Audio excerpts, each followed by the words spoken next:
अच्छा, बांग्लादेशी बोलने में क्या गुनाह है? अरे भाई, बांग्लादेशी भी तो इंसान है। अरे दुनिया इतनी बड़ी है, बांग्लादेशी भी यहाँ हो सकते हैं। मुख्यमंत्री पदत्याग आमी विभिन्न समय दाबी কৰিছোঁ, তেওঁ সকলো দিশত ব্যৰ্থ হৈছে। এটা নহয় নহয়, অসমৰ প্ৰতিটো দিশত তেওঁ ব্যৰ্থ হৈছে। এজন মুখ্যমন্ত্ৰী ক্ষমতাত থকাৰ কোনো অধিকাৰ নাই। তেওঁলোকৰ মুভমেণ্ট আমি প্ৰত্যক্ষ কৰি আছোঁ আৰু তেওঁলোকে NRCৰ সময় যি ধৰণে সফল হ'ল, এইবাৰ যাতে সফল হ'ব নোৱাৰে তাৰ বাবে চৰকাৰে কাঢ়া দৃষ্টি ৰাখিছে। এটা বিষয়, এটা বিষয় বুলি ক'ম নে ষড়যন্ত্ৰ বুলি ক'ম, নে সম্পূৰ্ণৰূপে চিন্তা কৰি এটাৰ পিছত এটা মন্তব্য দিয়াৰ এক ষড়যন্ত্ৰ বুলি ইয়াক যদি অভিহিত কৰা যায় তেতিয়াহ'লে ভুল নহ'ব। কিহৰ বাবে? প্ৰথম ক'লে মেহমুদ মাদানীয়ে, আৰশ্বাদ মাদানীৰ ভাতৃ মেহমুদ মাদানীয়ে মন্তব্য কৰিলে।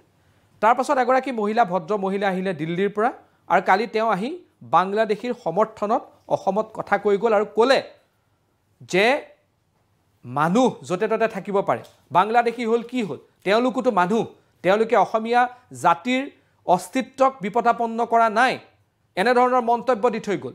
আৰু এইটোক এটা ষড়যন্ত্ৰ বুলি আমি নিশ্চিতভাৱে ক'ব লাগিব।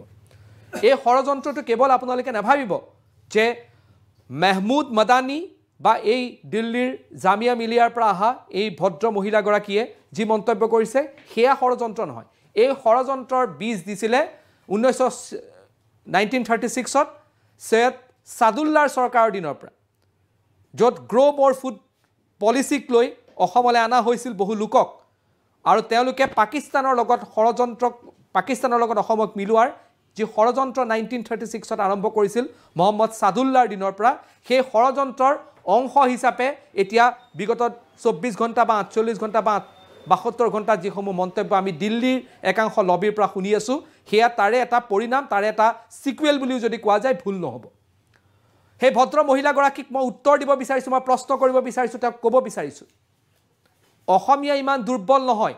1936ত সাদুল্লাৰ সপোনো বাস্তৱত ৰূপায়িত হোৱা নাছিল, আৰু এতিয়া মাদানীৰ পৰা আৰম্ভ কৰি দিল্লীৰ জামিয়াৰ সেই ভদ্ৰ মহিলাগৰাকীলৈকে এই ষড়যন্ত্ৰ সফল নহয়।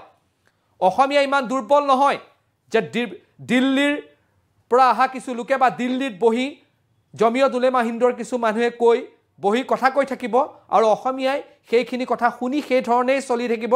তেনেধৰণৰ অসমীয়া কোনোদিনাখন নাছিল, কোনোদিনাখনেই নাছিলে আৰু কেতিয়াও নহয়। এই কথা স্পষ্টতাৰে কাণ খুলি সকলোৱে শুনা উচিত। সেই ভদ্ৰ মহিলাগৰাকীক মই পুনৰ ক'ব বিচাৰিছোঁ, আজি পুৱাও মই কৈছোঁ, আজি পুনৰ ক'ম, যদি ইমানেই তেখেতৰ বাংলাদেশী প্ৰীতি আছে, দিল্লীৰ জামিয়া মিলিয়াৰ কাষত থকা তেওঁৰ ঘৰত অসমৰ পৰা কিছু বাংলাদেশীক লৈ গৈ ৰাখক, পোহপাল দিয়ক। নহ'লে জামিয়া মিলিয়া ইছলামিয়া বিশ্ববিদ্যালয়ৰ পিছফালে থকা মাৰ্কাজত, তাতো বহুত জেগা খালী আছে, তাতে গৈ আপোনালোকে ৰাখক। সেই মাৰ্কাজখন মনত ৰাখিব, সেই মাৰ্কাজ মই দেখি আহিছোঁ, সেই মাৰ্কাজখন জামিয়া মিলিয়া ইছলামিয়াৰ পিছফালে থকা সেই মাৰ্কাজ, তাত কি ধৰণৰ শিক্ষা ব্যৱস্থা গ্ৰহণ কৰা হয় আপোনালোকে সকলোৱে এবাৰ আপোনালোকে যদি চাই সেই জামিয়া অঞ্চলত সেইটো চাব। 1920 চনৰ সেই সময় মনত পেলাওক, দিল্লীৰ জামিয়া নগৰত কি ধৰণৰ NRCৰ বিৰোধিতা কৰিবলৈ গৈ সম্পূৰ্ণৰূপে তেওঁলোকে এক উশৃংখল পৰিস্থিতিৰ সৃষ্টি কৰিছিল। আৰু এইটো সতৰ্কবাণী তেওঁলোকে এই কথা কৈ থাকিলে নহ'ব। আজি যুক্তিযুদ্ধৰ মাধ্যমেৰে সেই প্ৰতিজন লোকক যোনে অসম তথা অসমীয়াৰ বিৰুদ্ধে ষড়যন্ত্ৰ কৰিব বিচাৰিছে, আমি তেওঁলোকক এই মঞ্চৰ পৰা সকীয়াই দিব বিচাৰিছোঁ। এই ধৰণৰ মন্তব্য, এই ধৰণৰ ষড়যন্ত্ৰ কেতিয়াও আপোনালোকৰ সফল নহয়। अच्छा, बांग्लादेशी बोलने में क्या गुनाह है? अरे भाई, बांग्लादेशी भी तो इंसान है। अरे दुनिया इतनी बड़ी है, बांग्लादेशी भी यहाँ हो सकते हैं। किसी का राइट डिप्राइव तो नहीं कर रहे। ये कहना कि उसका राइट डिप्राइव कर रहे हैं, उसका राइट डिप्राइव कर रहे हैं, ये एक बहुत ही it's a very very troublesome and an extremely mischievous and very detrimental to humanity. अरे इंसान हैं तो वाई कांट ह्यूमन बींग्स, अल्लाह ने ये धरती बनाई है इंसानों के लिए, ये हैवानों के लिए तो नहीं बनाई है, इंसानों के लिए बनाई है।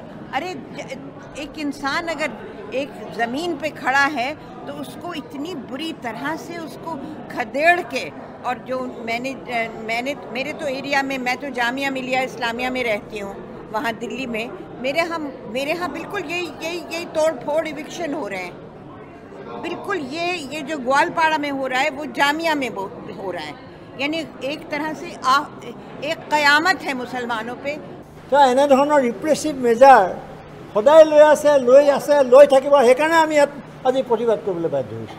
মুখ্যমন্ত্ৰীৰ কথাত ইমান গুৰুত্ব দিবলৈ নাই এতিয়া আজিৰ তাৰিখত। মুখ্যমন্ত্ৰীৰ পদত্যাগ আমি বিভিন্ন সময়ত দাবী কৰিছোঁ, তেওঁ সকলো দিশত ব্যৰ্থ হৈছে।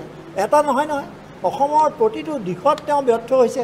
তেওঁ ভুৱা প্ৰচাৰ, ভুৱা তথ্য আৰু প্ৰচাৰ যন্ত্ৰ হাতৰ মুঠিত লৈ পেলাই অসমৰ ৰাইজক বিপথে পৰিচালিত কৰি আছে, চকু ধুলি দি আছে। এজন মুখ্যমন্ত্ৰী ক্ষমতাত থকাৰ কোনো অধিকাৰ নাই।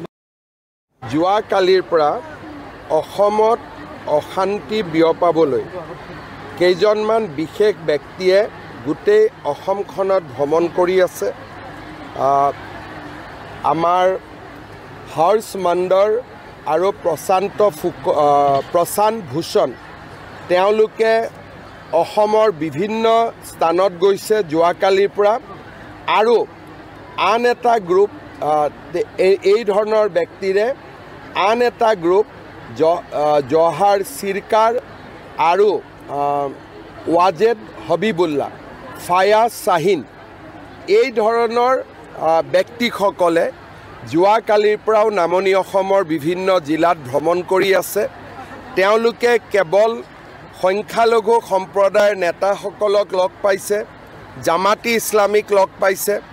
অসমত এটা অশান্তিৰ বাতাবৰণ বিয়পাবৰ কাৰণে NRCৰ সময়ত যেনেকৈ এই ব্যক্তিসমূহ অসমলৈ আহি NRCখন ফেইল কৰিছিলে, তেনেকৈ আৰু এটা প্ৰচেষ্টা আৰম্ভ কৰিছে। আমি তেওঁলোকৰ মুভমেণ্ট আমি প্ৰত্যক্ষ কৰি আছোঁ। আৰু তেওঁলোকে NRCৰ সময়ত যি ধৰণে সফল হ'ল, এইবাৰ যাতে সফল হ'ব নোৱাৰে তাৰ বাবে চৰকাৰে কাঢ়া দৃষ্টি ৰাখিছে।